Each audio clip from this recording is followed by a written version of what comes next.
Welcome to Percents Part 9. We're going to do some more continuation on writing fractions as percents. This time we're going to reference a class. So let's say we have Mr. White's class. 10 out of 100 students get an A. Mr. Green's 5 of 50 students get an A. Mrs. Yellow 1 of 10 get an A. And Mr. Purple 1 of 5 get an A. What percent of each class of students gets A's? So we're kind of going to be writing these as percents basically. Well, to start, let me box this out. Okay, we'll begin with Mr. White. And his ratio is 10 of 100, which we already can just keep going here to 0.10 is its decimal, and it is 10%, which we've talked about this, so this one wasn't too bad.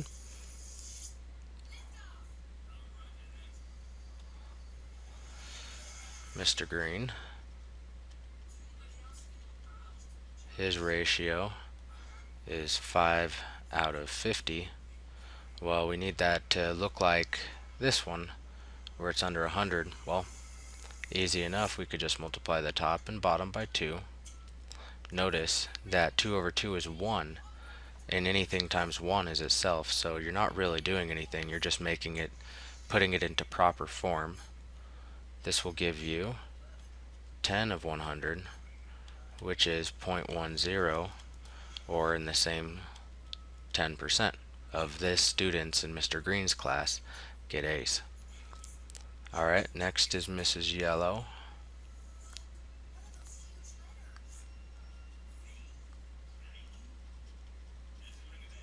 Her ratio is 1 of 10. Well, how do we get 10 into the form of 100? Multiply the bottom and the top by 10.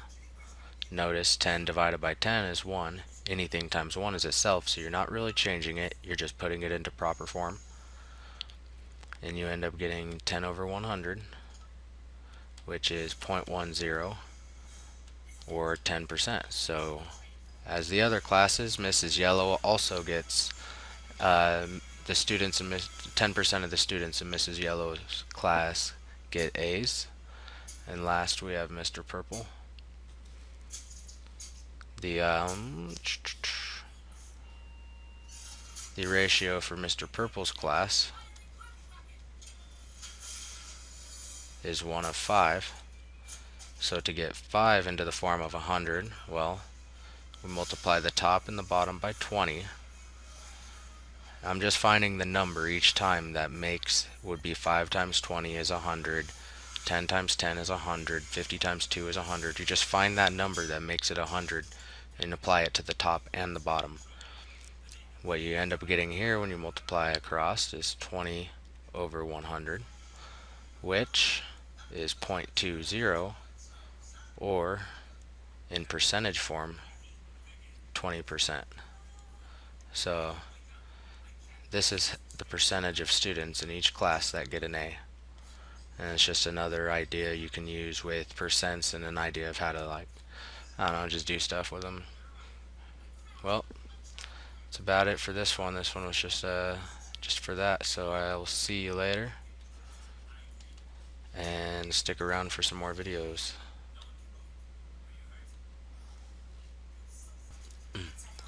Welcome to part 8 in the percents video series. We're going to kind of revert back a little bit and get away from applications for the moment and talk about converting fractions to percents a little bit. Make sure it's very clear on how to do that. So let's say the fraction to begin with is 3/4, and we want to convert that to percents. Well, you say 3/4 is equal to what out of 100, what percent? That's all that's really saying, is what percent.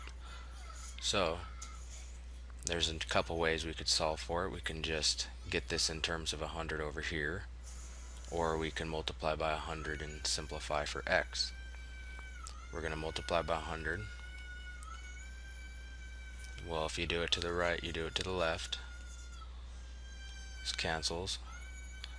100 divided by 4 is 25. 25 times 3, 75 is x. So it's 3/4 is equivalent to 75%. So if you have 33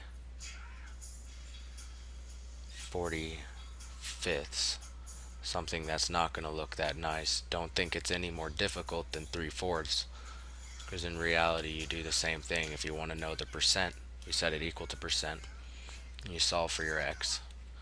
You want to get rid of the denominator, so you multiply each side by 100, because that cancels that. And for this part, we'll go ahead and use the calculator. So you get 100 times 33, and we're going to divide that by 45. So x turns out to be 73 and 3 repeating. So 33 out of 45 is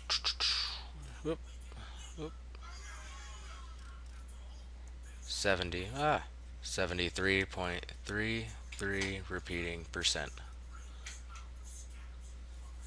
Let's do another one. Let's say we have 3/7, and we want to know what that is in form of percents. You do the same thing. You set it equal to some number over 100, multiply each side by 100. Whoop. This cancels the 100s, so we're left with 300 over 7, which we will also just plug that into a calculator. No sense in making it any harder than it has to be. We'll just say 42.88. So 3/7 is 42.88.